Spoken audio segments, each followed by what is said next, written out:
Should we dive into some text here? Sure. I was about to ask you when Christ ordained the 12 to the priesthood, but I'm sure we'll get around to that. But feel free. I've got my Bible in front of me. I'm looking forward to opening to wherever you want to go. Yeah, well, I think that's maybe a good place to start. I mean, so traditionally, the church has seen the ordination at the Last Supper when Jesus says, "Do this in memory of me." You could see that in Catechism 611, for example, that the church bids them to perpetuate his sacrifice. Now, one thing that we could say, think about this. So Jesus says, it speaks of the blood of the covenant, the new and everlasting covenant. This is the blood of the covenant.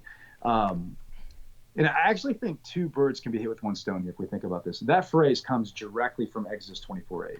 What does? That phrase, well, it would depend on which synoptic gospel you're looking at. The phrase, the blood of the covenant. Oh, gotcha. The blood of the covenant. So the Jaime Yep. Diathekes or the Dam Barif in the Old Testament. So that's lifted directly from Exodus 24:8. In Exodus 24:8, Moses says, "Behold the blood of the covenant." What's really actually fascinating too, just as an aside, Hebrews 9:20 quotes from Exodus, but then says, "Tuta, this is the blood of the covenant." In other words, what Hebrews is doing there is actually getting us to think of both passages together at once. Interesting. But it's Hebrews 9:20. But here's the point, though. Moses there, that's the sacrifice that seals, that ratifies the old covenant at Sinai, the blood of the covenant. And by the way, it's not just a sacrifice. 3 verses later, there's a communion meal in Exodus 24, verse 11, in the very presence of God. And so you have there sacrifice and communion meal. When Jesus says the blood of the covenant there at the Last Supper, he's directly lifting that from Moses, because Jesus becomes the sacrifice that seals and ratifies the new covenant. And you also have a communion meal at the Last Supper, and this is where the Eucharist fits in. But here's the point I'd like to make.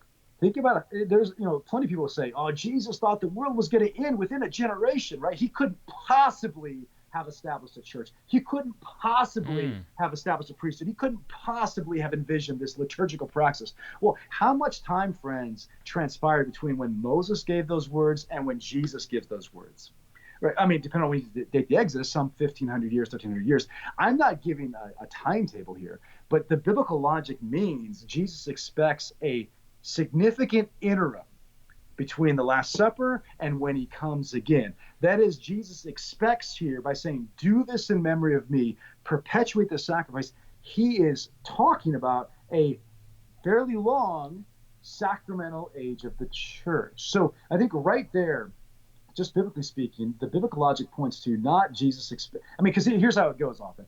Well, Jesus expected the world to end within a generation. Jesus said nothing, cared nothing about priesthood, church, all these things. They kind of hang together. But if you see, well, no. Jesus seems to have expected a liturgical interim here. And that's part of his ascension, is that he sends the Spirit so he can be with us. Friends, I mean, for a Catholic, with the eyes of faith, the sacraments are not lesser than the miracles Jesus performed in Palestine. Now, by the way, miracles are still happening today. Look at Fulton Sheen's canonization. Miracles are still happening, but the sacraments are greater than those because they heal the soul, not just the body. In a real sense, Jesus' presence among us now is even greater than before he rose, because he can be with us anywhere, anytime, at any place in the globe, in the sacrament of the altar, in the confessional, etc.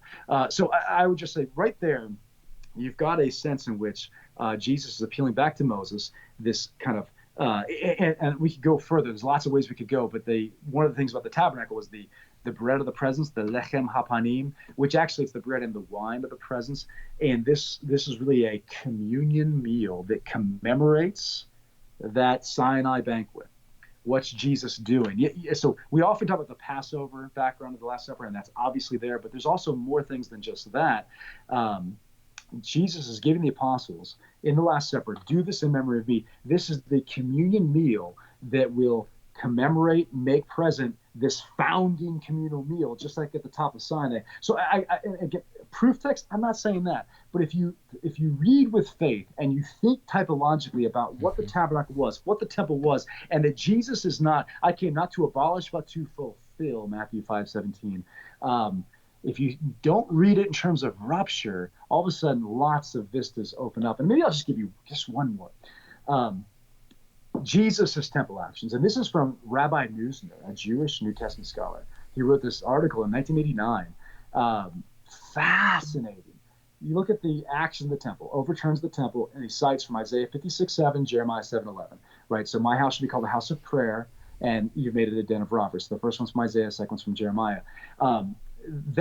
That action, by the way, is not just about economics. It's not just about the coinage and the currency. And I know I'm going to, we can go into this if you like, but it's really, as most scholars see it, an acted out prophecy of the coming demise of the temple.